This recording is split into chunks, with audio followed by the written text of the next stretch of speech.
Javier Botella Ruiz es un investigador muy joven, accesible y muy simpático, a quien deberíamos comenzar a seguir de cerca, ya que con tan solo 30 años su carrera es ya impresionante. De hecho, acaba de convertirse en el primer español en ganar el premio Joven Investigador en el Congreso Europeo de Ciencias del Deporte. Es el más prestigioso a nivel europeo y uno de los más reconocidos a nivel mundial. Tras graduarse en la Universidad Miguel Hernández en Ciencias de la Actividad Física y el Deporte y realizar un máster de Fisiología del Deporte en la Universidad de Jyväskylä, en Finlandia, fue a parar a la Universidad Victoria de Melbourne, en Australia, para trabajar codo con uno de los líderes mundiales en la materia como es David Bishop, donde acaba de finalizar un doctorado de 4 años. Sus investigaciones son súper interesantes y va a hablarnos de un tema muy en boga, como son las mitocondrias, y vamos a tratar de aprender cómo entrenarlas de manera más eficiente. Espero que os guste la entrevista. Impresionar por la intensidad, no por el volumen. Quizás no hay que entrenar tanto, que hay que estructurar. Entrenar al fallo o no entrenar al fallo. Oye, sin cortes ni nada. You're listening to Training Culture Cafe with Coach Mike, the podcast where the culture of training meets science. Bueno, pues hoy tenemos la suerte de hablar con Javi Botella. Buenos días, Javi, ¿qué tal estás? Buenas noches para ti, ¿no? Sí, buenas tardes por Buenas aquí, tardes. sí. ¿Qué tal? Pues cuéntanos, a ver, ¿a qué te dedicas y dónde estás? Porque a la gente le va a llamar la atención, más lejos nuestro imposible. Sí. Bueno, pues yo soy licenciado en Ciencias del Deporte y ahora estoy haciendo un doctorado, bueno, acabo de terminarlo, en Fisiología del Ejercicio en la Universidad de Victoria en Australia, bajo la supervisión del catedrático David Bishop. Y básicamente lo que estamos intentando ver es cómo se adapta las mitocondrias, en específico dentro del músculo, a los ejercicios de resistencia. Muy bien, porque, bueno, antes de ir ahí a las mitocondrias, simplemente una reflexión así muy general, Javi, y es que tradicionalmente siempre se ha solido decir o hemos oído pensar que el motor del cuerpo humano es el corazón o los pulmones, como si sobre esa capacidad central girara toda nuestra capacidad de hacer ejercicio, pero últimamente sí que se está prestando mucha más atención a lo que ocurre en el músculo, ¿no? En la periferia, vamos a decir. Sí, así es. Casi todos los trabajos sobre todo de los años, al principio del 2000, han ido dirigidos al tema del sistema central, cardíaco, a volumen sanguíneo, etcétera, a cómo afecta ello a la capacidad de consumo máximo de oxígeno. Lo que pasa es que ahora se está viendo que, aparte del consumo máximo de oxígeno, en el tema de rendimiento en deportes de resistencia, la capacidad mitocondrial, o es decir, las características de la periferia del músculo, están cada vez más reconocidas. Y bueno, el grupo en el que estoy está centrado totalmente en la mitocondria, en el músculo, y ahí estamos intentando darle un poquito más de valor a esa parte que estaba un poco abandonada. Bueno, pues para que la gente sepa que un poco se haga la idea qué es eso de la mitocondria y tal, cuéntanos un poco así sin ser demasiado técnico, pero el músculo, ¿de dónde obtiene energía o qué es lo que hace la mitocondria? O cuéntanos. Sí, pues la mitocondria prácticamente es una parte, un orgánulo dentro de las células, y las encontramos en prácticamente todas las células de nuestro cuerpo, no solo en el músculo, ¿vale? Y dentro del músculo la mitocondria tiene un papel muy importante porque es la que regenera el ATP, es decir, la que produce lo que luego usaremos como energía dentro del músculo. Entonces, para cualquier contracción, para cualquier actividad física que hagamos, vamos a necesitar más energía, y esa energía te la va a dar la mitocondria. Vale, entonces la energía es un poco como un sitio donde se utilizan los sustratos que tenemos en la musculatura o algo así, ¿o? Sí, es decir, nosotros comemos, digerimos los alimentos, van a la sangre en tema de glucosa y ácidos grasos, luego entran al músculo y los acumulamos dentro del músculo como glucógeno o como lípido, y la mitocondria va tirando de ellos, los está utilizando como sustrato para regenerar el ATP. Y luego el ATP es una molécula que al final es la que, digamos, facilita que la contracción muscular ocurra, ¿vale? Entonces, cuanto mejor tengamos la mitocondria o cuanto más mitocondrias tengamos, pues mayor capacidad de mantener esa contracción tendremos. Muy bien, buen resumen. Yo creo que yo no lo podría haber hecho mejor. Ese pequeño resumen para entenderlo bien, porque es muy complicado. De hecho, es tan complicado que no sé qué pasa con el metabolismo muscular, Javi. Uno de los padres de todo este tema de la bioenergética muscular, Brooks, ha publicado recientemente un artículo que hablaba sobre el umbral anaeróbico y 50 años de controversia. Y sobre un poco cómo se ve el lactato. ¿Tiene esto una influencia? ¿Esto qué es? ¿Has leído este artículo? ¿Sabes de un poco de esta controversia que existe? Sí, he seguido algo del trabajo de George Brooks, pero no, el lactato no es mi especialidad, sí es de un compañero de grupo, pero sí que lo he leído y es un área muy, controversia hay mucha durante años y es muy fascinante, digámoslo así. Pues al final el lactato determinará el tipo de sustrato energético bueno, no determinará, sino será lo que encontraremos en la célula en función del sustrato energético que ha utilizado, ¿no? Entonces, si tenemos una mayor cantidad mitocondrial, es decir, el trabajo se podrá distribuir entre más mitocondrias, entonces podemos generar más ATP, pero llegará un momento que esas mitocondrias no puedan generar el suficiente ATP y tendremos que usar la vía glucolítica anaeróbica, que es la que produce el lactato, digámoslo así. Lo que ahora se entiende mejor es que el lactato no es algo que es malo, que es dañino, sino que en realidad se puede reutilizar. Hay otros órganos en nuestro cuerpo que le encanta el lactato y que de hecho tiene aspectos muy positivos también. Muy bien, pero por lo que veo, Javi, entonces todo acaba en la mitocondria, ¿no? O muchas cosas nos las explicas por la mitocondria. ¿Dónde están estas mitocondrias? Sí, al final, contra más leo, más veo que todo acaba en la mitocondria y supongo que mucha gente del campo estará de acuerdo. Las mitocondrias dentro del músculo las encontramos principalmente en dos áreas. Una se llama subsarcolemal,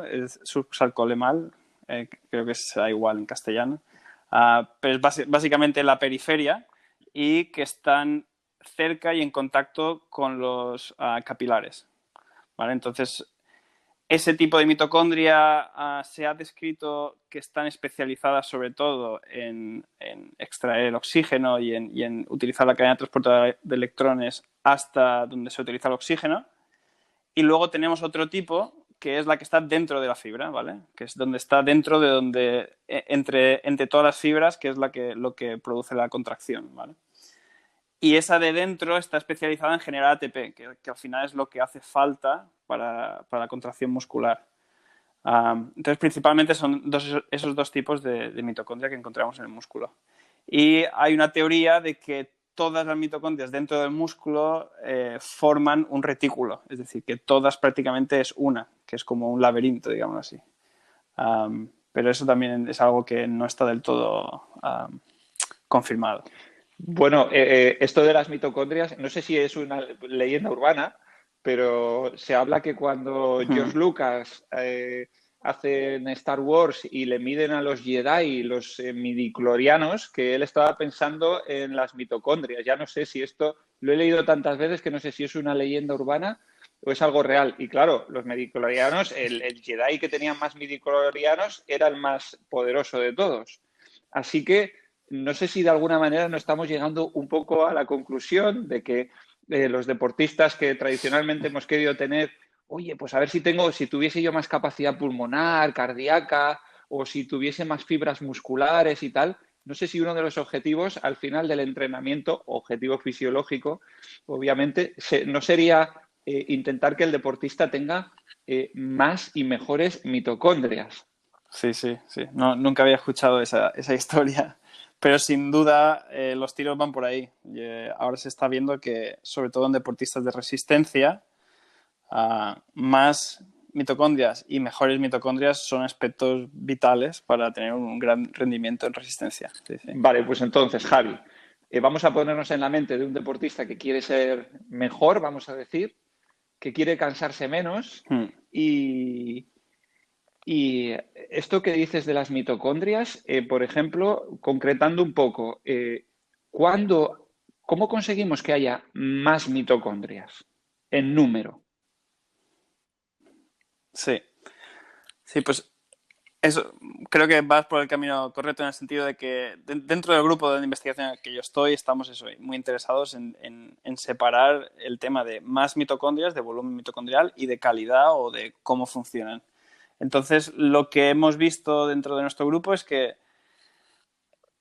cuando tú aumentas el volumen mitocondrial o la cantidad de mitocondrias, normalmente es cuando haces un volumen de trabajo mayor, ¿vale? Entonces, se han hecho una serie de estudios en el laboratorio de mi supervisor en el que hemos visto que el cambio después del entrenamiento en la cantidad mitocondrial depende de cuánto entrenas, ¿vale? Entonces, simplificado de alguna manera es, si entrenas más frecuente o entrenas más duración, es el estímulo que necesitas para aumentar la mitocondria. Y un buen ejemplo, por ejemplo, para un ciclista sería las sesiones que hacen de fondo, ¿no? Cuando echan eso, pues 4 o 5 horas, pero para una persona de a pie, pues podría ser una carrera a pie un poquito más larga de lo normal. En vez de hacer una sesión de 30 minutos, pues 45 o 60 minutos. Y ese aumentar un poquito el volumen es lo que te va a llevar a que tengas más mitocondrias.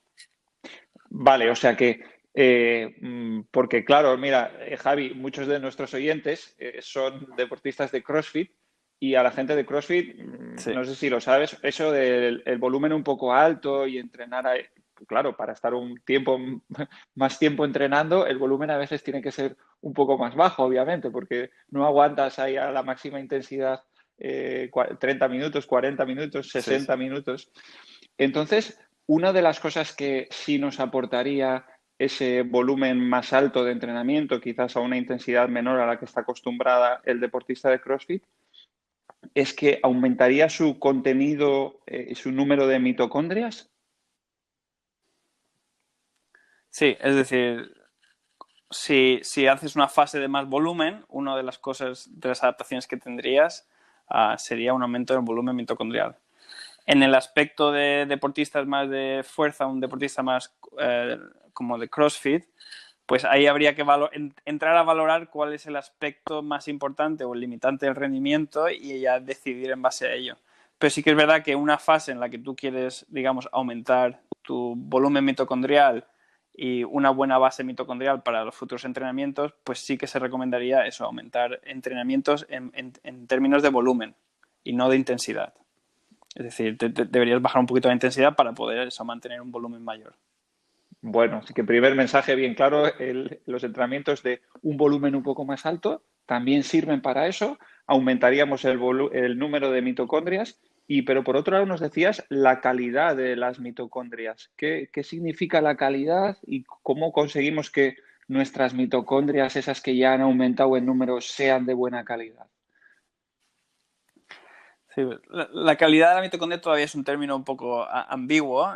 Normalmente se dice función mitocondrial y al final la función mitocondrial más característica es la de eso, de generar ATP, ¿vale? Entonces, digamos, la función o calidad mitocondrial te quiere decir cuánto ATP, digámoslo de manera simple, cuánto ATP puedes producir por unidad de mitocondria, ¿vale? Y eso lo que hemos visto es que cuando tú haces un volumen alto de entrenamiento, esa función mitocondrial no cambia. Es decir, de hecho han habido estudios que incluso baja por unidad de mitocondria. Posiblemente es porque como el estímulo es un poquito más bajo, aunque se ha continuado en el tiempo, pues esa mitocondria no necesita ser tan eficiente, ¿vale? Y simplemente se relaja, hay una adaptación de más mitocondrias, pero no funcionan tan bien. Y lo que hemos visto es que cuando haces un entrenamiento de resistencia de más intensidad, como un entrenamiento interválico de alta intensidad o incluso un entrenamiento de sprint interválico, desde el punto de vista de resistencia, estamos viendo que hay mitocondrias que se dañan después del entrenamiento y desde el ejercicio, y lo que hace el sistema es, digamos, echarlas, ¿vale? Las recicla. Y a mí me gusta decir que un poco como que las más fuertes sobreviven, ¿vale? Entonces, de alguna manera es cuando tú haces un entrenamiento de alta intensidad de resistencia, que creo que podría ser parecido también en el tema de fuerza, lo que haces es pones a prueba las mitocondrias, ¿vale? Y las que están más en forma, las que tienen una calidad mayor, son las que mantienen su integridad, se quedan dentro de tu músculo, y las que estaban un poco débiles se dañan, la célula, el músculo lo reconoce y las recicla. Y entonces ahí te aseguras que no vas a aumentar el volumen mitocondrial, pero sí que te vas a quedar con tus mejores mitocondrias. Cuando dices que las reciclan, Javi, ¿a qué te refieres? ¿Esas mitocondrias mueren o cómo es el ciclo de vida de las mitocondrias? Sí, cuando digo reciclar, hay varias vías en las que se puede reciclar, pero principalmente la que se conoce como mitofagia, que es básicamente cuando una mitocondria se daña, acumula unas proteínas en su entorno, en su membrana externa, y lo que hace es como que llama al lisosoma, ¿vale? Y el lisosoma es una parte de la célula que es muy ácida y en el momento que contacta una proteína se degrada. Se degrada y se quedan aminoácidos, ¿vale? Y al final los aminoácidos que quedan de esa mitocondria degradada es lo que luego se utilizará para aumentar la síntesis proteica. Es decir, no solo de nuestra dieta, sino de la degradación de zonas o partes celulares que no son funcionales totalmente, se recicla y esos aminoácidos los utilizas para aumentar la síntesis proteica. Muy interesante. No sé Oye, si me he Javi, explicado bien. Íñigo San Millán, pues si podemos leerlo, podemos escucharlo, de vez en cuando nos habla sobre flexibilidad metabólica. Aprovecho para preguntarte, ¿tiene esto algo que ver también con las mitocondrias? O sea, esa calidad de la mitocondria puede ser, tú nos dices que la calidad de la mitocondria es que sea capaz de generar más ATP, más rápido, vamos a decir, ¿no? ¿También tiene influencia qué sustratos utiliza o qué capacidad tiene de utilizar diferentes sustratos? Sí, de hecho es la capacidad, bueno, la flexibilidad metabólica es un concepto muy interesante. El trabajo de Íñigo San Millán la verdad es que es muy bueno y lo sigo atentamente.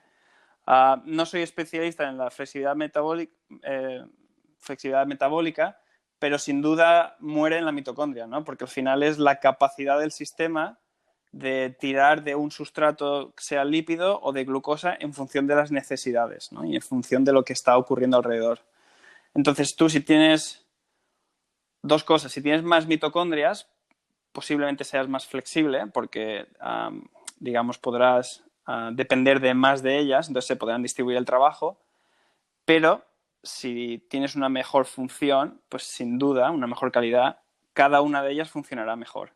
Por ejemplo, en mi estudio hemos visto que la capacidad de utilizar sustratos provenientes de los lípidos o de ácidos grasos mejoraba en los dos entrenamientos, de alta intensidad y en el de entrenamiento moderado, ¿vale? Entonces, en este aspecto no veíamos diferencia en el tipo de entrenamiento.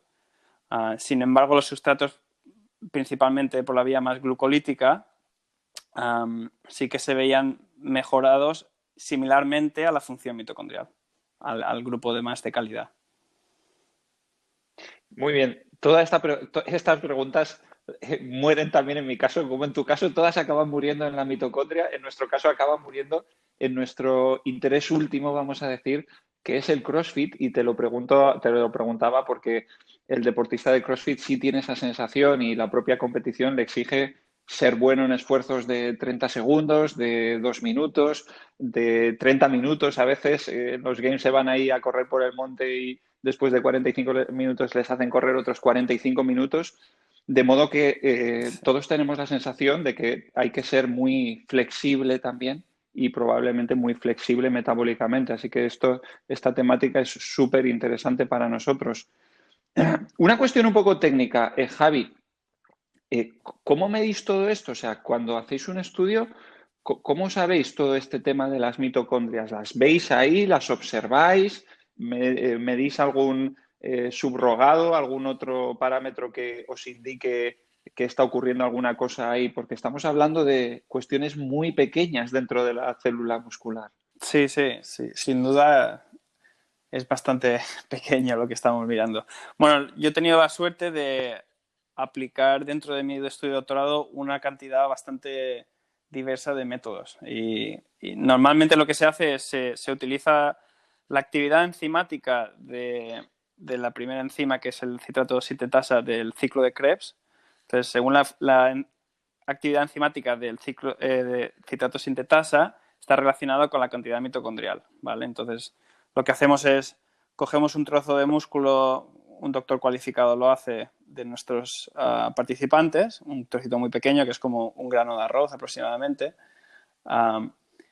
y eso se homogeniza en unos líquidos especiales del laboratorio de bioquímica y se hace algo simple para bioquímicos, ¿no? Una actividad enzimática, y con eso se calcula. La función mitocondrial, lo que se hace es parecido, se coge un trocito de músculo muy pequeño, te aseguras de que pones todas las fibras así, digamos, expuestas, ¿vale? Y las metes en un aparato que se llama Ouroboros, que lo que es principalmente mide el oxígeno, ¿vale? Entonces, en función, tú cuando le das sustratos a ese trozo de músculo, la mitocondria va a utilizar oxígeno, porque es la cadena transportadora de electrones, va a utilizar el oxígeno, y en función de cuánto oxígeno utiliza, tú vas a estimar la capacidad de producción de ATP de esas mitocondrias. Entonces, esos son los dos métodos principales que se utilizan, y yo he tenido suerte también de añadir microscopía electrónica, en la que obtenemos imágenes del músculo. Entonces, somos capaces de ver cuánta mitocondria hay, es decir, el volumen, que por ejemplo una persona activa está entre 4 y un 6% de todo el músculo, y además somos capaces de ver cómo son de grandes, cómo son de la calidad, si se ve que las crestas mitocondriales están íntegras o están dañadas. Entonces, hemos sido capaces de ver un poquito más. Y luego hay una última metodología que estamos empleando últimamente también, que se llama proteómica, que es básicamente pones un trocito de músculo en una máquina extremadamente compleja, que yo no controlo, y al final te saca uno por una las proteínas que tiene la mitocondria, cuántas de esas proteínas hay, ¿vale? Y eso es un poco la tecnología que está yendo ahora últimamente, y que creo que traerá mucha información en el futuro. Bueno, esto es muy importante porque el ser capaz de utilizar y de medir los resultados con diferentes técnicas habla mucho de la calidad de los estudios, porque no es la primera vez que ocurre a lo largo de la ciencia, de las investigaciones, que vamos descubriendo, bueno, citrato de sintetasa, vemos algún subrogado que luego realmente no significaba exactamente que estaba ocurriendo lo que creíamos que estaba ocurriendo, pero vosotros sí tratáis de constatar de todas las maneras que eso que creéis que está ocurriendo de verdad, además, no solo por unos subrogados, sino que además luego observándolo, etcétera. Javi, ¿cómo es este proceso temporal, vamos a decir, para que nos hagamos una idea al respecto del volumen mitocondrial? ¿Aumenta en el número, nos dices? ¿Aumenta la calidad y se hace una selección? ¿Esto ocurre rápido? ¿Los procesos estos ocurren rápido? O sea, los deportistas, ¿qué tipos de deportistas tenéis? O sea, ¿lo habéis hecho con ciclistas, por ejemplo? ¿Y cuánto tiempo tardan en aumentar el volumen mitocondrial? ¿Aumentan de un día para otro? ¿O es de una semana para otra? ¿O cómo? Sí, muy, muy buenas preguntas. La primera es ¿qué es la biogénesis mitocondrial? Creo que en general hay una interpretación errónea del término. La gente se piensa que digamos, una célula en sí crea una mitocondria y la añade a las mitocondrias que hay. Y lo que realmente pasa es que, digamos, la mitocondria... Voy a empezar un poco más atrás, ¿vale? La mitocondria tiene alrededor de 1.300 proteínas distintas, ¿vale? Y durante la evolución ha transferido esa información de sus proteínas al núcleo, ¿vale? Nuestro ADN. Entonces, lo que pasa es que hay una señalización en el músculo de necesito más proteína mitocondrial, ¿vale?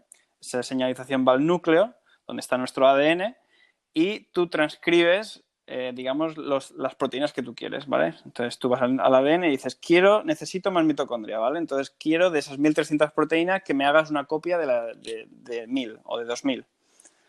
Esa proteína se traduce, o sea, lo que se traduce y se convierte en una proteína en el citosol, que en el citosol es una parte que no es ni mitocondrial ni núcleo, es decir, en medio de la célula, y esa proteína tiene que viajar a una mitocondria cerca, ¿vale?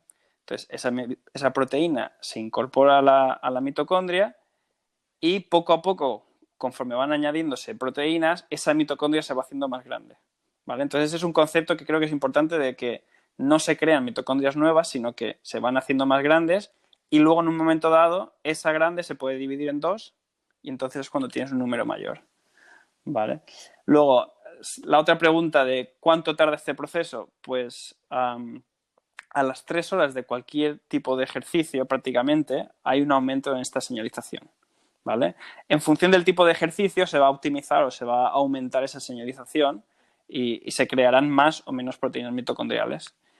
Y normalmente se ha visto que a las 24 horas después del ejercicio es cuando hay una mayor síntesis de proteínas mitocondriales, ¿vale? Entonces, a las 24 horas de un ejercicio es cuando más hay. Y ahí es donde creo que viene también uno de los errores con muchos estudios, ¿vale? Que no hacen suficiente familiarización, periodo de familiarización. Entonces, cuando cogen gente poco entrenada, si yo te saco una muestra, nada más llegar al laboratorio y luego te entreno por 3 semanas, como nunca has hecho este ejercicio, vas a tener un aumento bastante grande de mitocondria, ¿vale? Pero lo que hemos visto nosotros en nuestro grupo, hacemos 3 semanas de familiarización, deportistas, que es gente activa, moderadamente entrenada, ¿vale? Con un consumo máximo de oxígeno de alrededor de 50 a 55, o sea que es bastante activa. Y los tenemos 3 semanas familiarizándose con los entrenamientos, con los test, para luego lo que vemos asegurarnos que es una adaptación real. Y lo que hemos visto nosotros es que alrededor de un 5%, lo máximo que puedes conseguir es un aumento de un 5% de tu volumen mitocondrial por semana, máximo, ¿vale? No mucho más que eso. Y después de 4 a 8 semanas puedes ver un aumento del contenido mitocondrial de hasta un 20, 30, 40%, más o menos, y de tu calidad mitocondrial o función mitocondrial también entre un 20 y un 30%. Es lo máximo que hemos visto en nuestros estudios. Muy interesante, Javi. Así que en ese proceso temporal, vamos a decir que tendría sentido que la idea de un entrenador y yéndose a objetivos fisiológicos fuera durante un periodo aumentar el volumen mitocondrial y después de pasado ese periodo aumentaría la intensidad para hacer una selección de esas mejores mitocondrias y luego llegar en ese momento a la competición. ¿Viene un poco por ahí ese efecto de ensayo-error que quizás sin un bagaje fisiológico hemos intentado plasmar los entrenadores al principio de la temporada un poco más de volumen y luego vamos aumentando la intensidad, pero sin ser demasiado rápido las cosas para que surtan su efecto y llegar a la competición en el mejor estado de forma? ¿Tendría ese sentido también en cuanto a los objetivos mitocondriales? Sí, sin duda. Yo siempre me ha gustado mucho el entrenamiento deportivo y observando, yo hablo un poco más del aspecto de resistencia, pero bueno, también es transferible al aspecto de fuerza, y la verdad que durante décadas de trabajo de entrenadores, ensayo-error han llegado a, por ejemplo, en resistencia se conoce como entrenamiento polarizado, que alrededor del 70-80% del entrenamiento es de volumen y un 20% o así es de alta intensidad, y luego la planificación tradicional, donde al principio es un volumen y luego vas más hacia intensidad. Y me fascinó mucho cuando empecé mi doctorado en darte cuenta de que tiene una base, una explicación biológica, y en ese aspecto la mitocondria y lo que hemos visto y lo que hemos constatado por nuestra investigación, la verdad que tiene mucho sentido, ¿no? Y la verdad que me alegra porque también da valor a todo el trabajo que han hecho los entrenadores y que tiene su razón, su razonamiento y su sentido de manera biológica también. Entonces aquí estamos dando simplemente un poco de explicación científica de por qué eso ha funcionado, ¿no? Y tiene mucho sentido, sí. Y Javi, ¿cómo afectan los diferentes tipos de entrenamiento a ese contenido mitocondrial? O sea, ¿cuál sería la diferencia de cuando hacemos, o cuál sería el efecto de cuando hacemos un entrenamiento interválico o un entrenamiento de fuerza? ¿Qué efecto mitocondrial te provocarían? Sí, el efecto mitocondrial yo creo que depende principalmente de los dos valores que he dicho, de volumen e intensidad. Entonces, si tu entrenamiento se extiende en tiempo, ¿vale? Es decir, si tu sesión de entrenamiento es larga, tendrá un estímulo sobre la fase o sobre la faceta de contenido mitocondrial. Y también hay estudios muy interesantes en los que una misma sesión de entrenamiento se divide en dos en el mismo día, ¿vale? Y lo que han hecho estos estudios se sabe que la señalización de la biogénesis mitocondrial aumenta a las 4 horas. Entonces, si yo divido mi trabajo en 2 sesiones, hago una por la mañana, digámoslo así, y luego una a las 4 horas, que es cuando está esa señalización biogénesis mitocondrial un poco más aumentada, se ha visto que luego puedes incluso mejorar más el contenido mitocondrial. Entonces, el diseño de las sesiones de entrenamiento irán hacia, digamos de alguna manera, maximizar o aumentar el tiempo en el que estás expuesto a un entrenamiento para el contenido y, sin embargo, si tú lo que quieres es calidad, pues te vas a ir a lo contrario, ¿no? Te vas a ir a una sesión corta, intensa y no te vas a preocupar mucho por el tema del volumen. De nuevo. Vale, pero entonces, Javi, y yo que soy un gran defensor de entrenar no hasta el fallo y de que hemos visto las bondades de que entrenar demasiado no es bueno, vamos a decirlo así, y la gente traduce eso en que cree que nosotros estamos diciendo que nunca hay que entrenar hasta el fallo y que nunca hay que entrenar mucho. De alguna manera, y estoy buscando a alguien que me diga justo lo contrario, voy a ver si tú me lo dices, y es que hay momentos en los que sí hay que entrenar hasta el fallo, hay momentos en los que si estás haciendo unas series, unos intervalos y tienes 10 series y hay momentos en los que el entrenador quiere que hagas un entrenamiento de calidad porque en esa parte de la temporada lo que busca es simplemente eso. Pero hay otros momentos de la temporada que, a pesar de que empeoren tus tiempos, quizás quiere que sigas para provocar otros efectos fisiológicos. Sí. Entonces la pregunta es, ¿esto es así? ¿Hay momentos en los que es bueno entrenar hasta el fallo? ¿Hay momentos en los que es bueno seguir esos intervalos hasta el final de los intervalos, aunque estés agotadísimo y tus tiempos hayan empeorado? ¿O qué me dices? Sí. Estoy de acuerdo contigo. Creo que hay momentos en los que sí que tienes que ir a eso, al volumen, a darle hasta el fallo, a completar los intervalos, y es porque al final es lo que te va a dar el estímulo, ¿no? El problema no viene tanto del entrenamiento en sí, de ir hasta el fallo o de un volumen muy alto.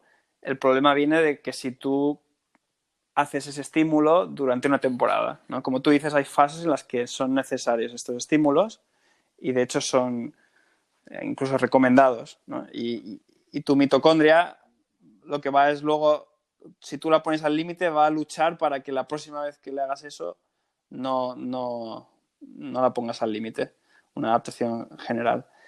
Pero sí que es verdad que llega un momento que si tú haces esto muy continuo en muchos días, bueno, más que muchos días, no, muchas semanas o meses, la mitocondria te dirá basta, la mitocondria estará dañada. Y ahí es donde viene un poco el peligro, ¿no? Que la mitocondria esté un poco jodida, digámoslo así. Pero sin duda creo que es necesario, sin duda. Muy bien, muy interesante, Javi. Oye, tengo otra pregunta. Claro, si paramos a pensar, estamos hablando de musculatura, siempre estamos pensando en musculatura esquelética. El corazón también es un músculo. Sí. ¿También hay mitocondrias ahí? Sí. ¿También es importante el contenido mitocondrial del corazón? Sí. el corazón creo que es el tejido dentro de nuestro cuerpo donde más mitocondrias hay. Creo que alrededor de un 10 y un 20% de todo el volumen es mitocondrial. Y tiene sentido porque tú constantemente le estás exigiendo. O sea, nosotros en el día a día, digamos, el volumen de ejercicio, no sé cómo decirlo, pero el volumen de tiempo en el que el corazón está latiendo es prácticamente todo el tiempo. Entonces eso ha hecho que sea un tejido con un volumen mitocondrial mayor que el resto de los tejidos. Sin embargo, no hay mucha investigación en cómo de importante es el volumen mitocondrial o la calidad mitocondrial en el corazón. Lo que sí que se ha visto, y creo que es interesante y no hay mucha investigación acerca de ello, es que después de una sesión de alta intensidad, de resistencia en este aspecto, de entrenamiento interválico de alta intensidad, el corazón, las mitocondrias del corazón, algunas de ellas están dañadas, ¿vale? Es decir, es un estrés bastante alto para las mitocondrias del corazón. Y tenemos que recordar que las mitocondrias también tienen su propio ADN y cuando una mitocondria está dañada, digamos que el ADN se expone al resto de la célula y es reconocido como si fuese algo bacterial, ¿no? Por el origen de donde vienen las mitocondrias. Entonces, yo tengo mi propia teoría, que es que cuando entrenas mucho, en plan, mucha intensidad y muy frecuente, posiblemente estés dañando tus mitocondrias del corazón, no le estés dando suficiente recuperación y de ahí puedan, digamos, iniciarse algunas maladaptaciones al ejercicio de resistencia, el tema cardíaco. Y sin duda es un aspecto que los mitocondrias son muy importantes en el corazón, sin embargo no hay suficiente investigación acerca de cómo se adaptan al ejercicio, etcétera. Bueno, entiendo que es un poco más difícil coger una biopsia muscular ahí del corazón. Obviamente tiene sus dificultades técnicas, aunque he leído recientemente un artículo sobre, bueno, y ya con esto me explota un poco la cabeza porque son cosas que ya son hasta difíciles de entender, sobre el trasplante de mitocondrias cardíacas y el efecto que tenían. Y ya eso, no sé, no, me resulta complicadísimo hasta pensar cómo lo hacen y cómo eso luego conseguían mejorar la capacidad de las personas a las que les hacían el trasplante de mitocondrias. Terrible. Sí. Es un área que está empezando a explotar y es eso, trasplantar, aíslas mitocondrias de otro tejido, como puede ser del músculo o incluso aislado de células sanguíneas, y luego lo inyectas en un tejido y ese tejido es más resistente a cualquier estrés que le apliques. Y de nuevo, digamos, enfatiza todo lo que hemos hablado ahora, que es la importancia de tener una mitocondria, digamos, una red mitocondrial grande o con una buena calidad para poder soportar cualquier estrés que tengamos tanto en el entrenamiento como en el día a día. Pronto veo que va a haber un mercado negro por ahí de mitocondrias buenas para...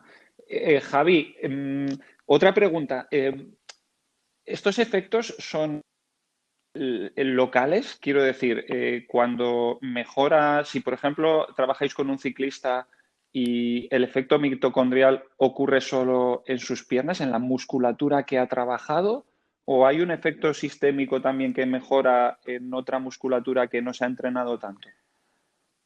Creo que ese punto específico es muy interesante, pero creo que no se ha visto.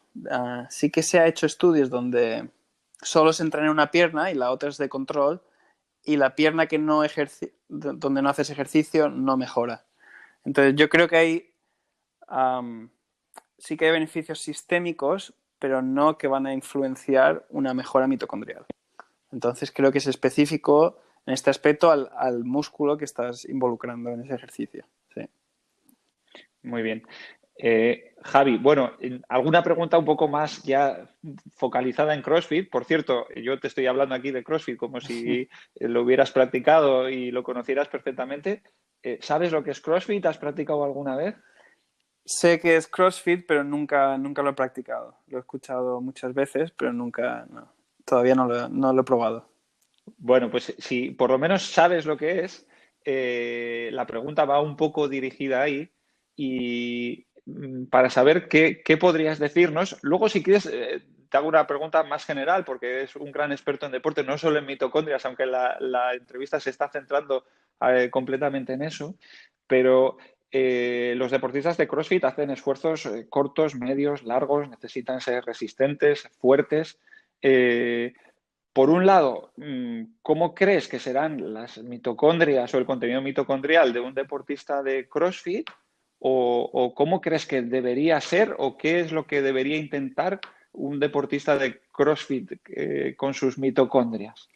Sí, la verdad que deportistas de CrossFit tienen que tener muy buenas calidades en muchos aspectos.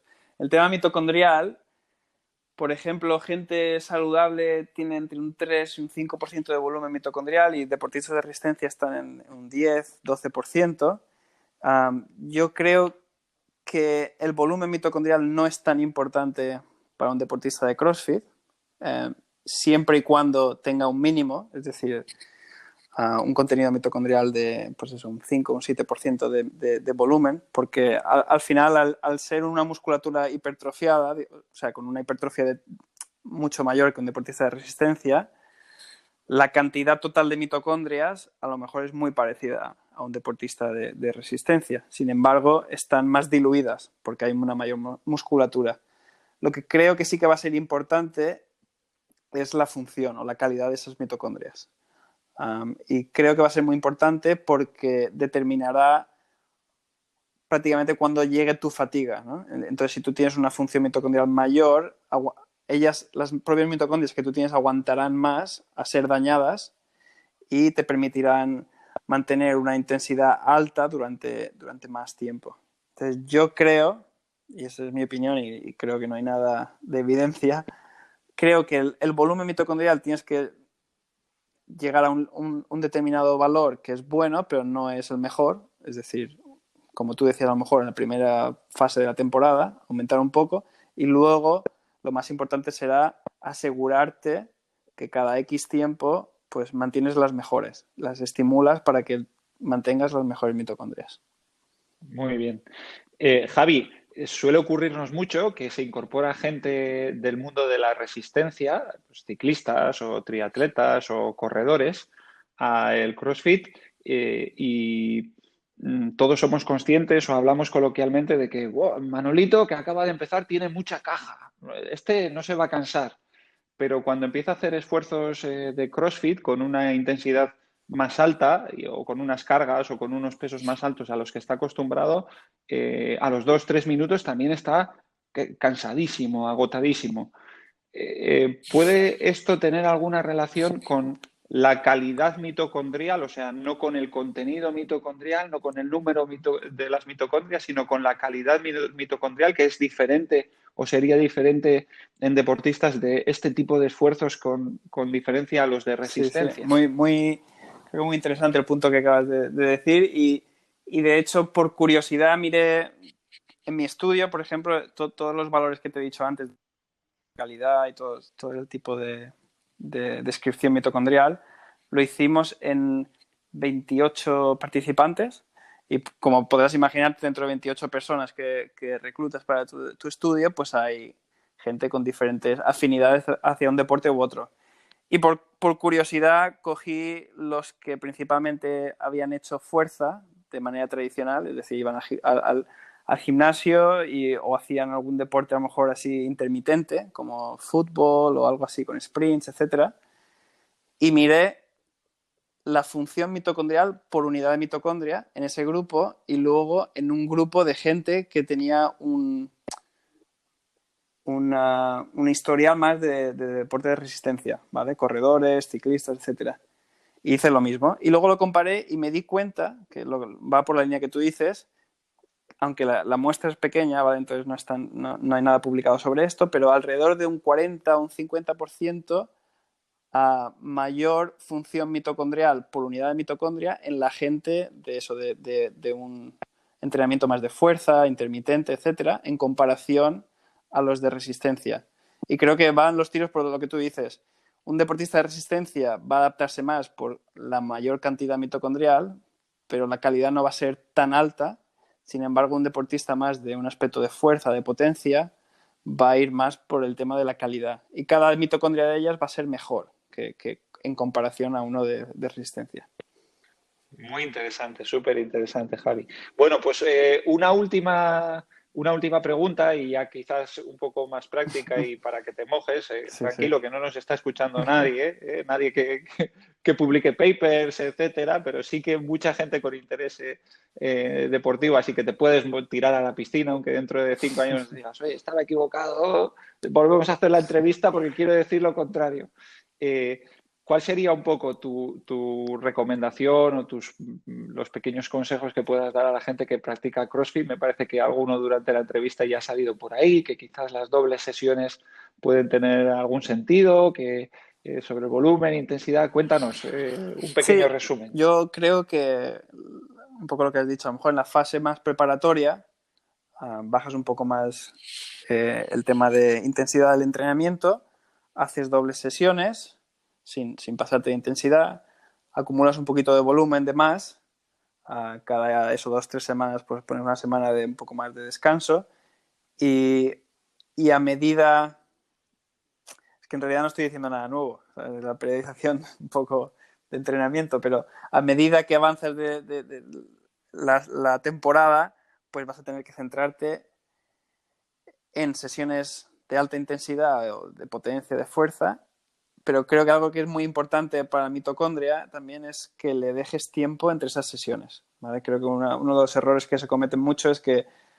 haces muchas sesiones de calidad muy frecuente, ¿vale? Entonces, creo que uno de los aspectos importantes es que cuando tú vas a entrenar para calidad mitocondrial, tienes que tener en cuenta que estás dañando algunas de ellas y no tienes que olvidarte que una mitocondria dañada, cuando las dañas mucho, va a haber una respuesta inflamatoria y va a haber cosas negativas. Entonces, en esa segunda fase donde tú te quieres asegurar de la calidad, también tienes que asegurarte que el descanso se lo das, ¿vale? Entonces, eso es un poco mis recomendaciones. No sé si he dicho nada especial o no, pero bueno, es lo que yo diría. Bueno, no intentamos descubrir nada absolutamente contrario a lo que se está aplicando, pero sí que es muy importante que constatemos si ciertos hábitos que tenemos son buenos o no, porque yo suelo decir que lo que más daño te hace es lo que crees que es absolutamente Sí. cierto y no estás en lo cierto. Y eso es absolutamente dañino cuando quieres tomar decisiones. Así que poco a poco tenemos que ir constatando si esos pensamientos que tenemos son así o no. Ahora que hablas del descanso, y ya, aunque te había prometido que era la última, Javi, ¿habéis observado, aunque no sea tu área, quizás sepas algo sobre el descanso para esas cuestiones o esas adaptaciones mitocondriales? Descanso, nutrición, ¿se está investigando algo sobre Sí eso también? que hay algo sobre ello, ¿vale? No...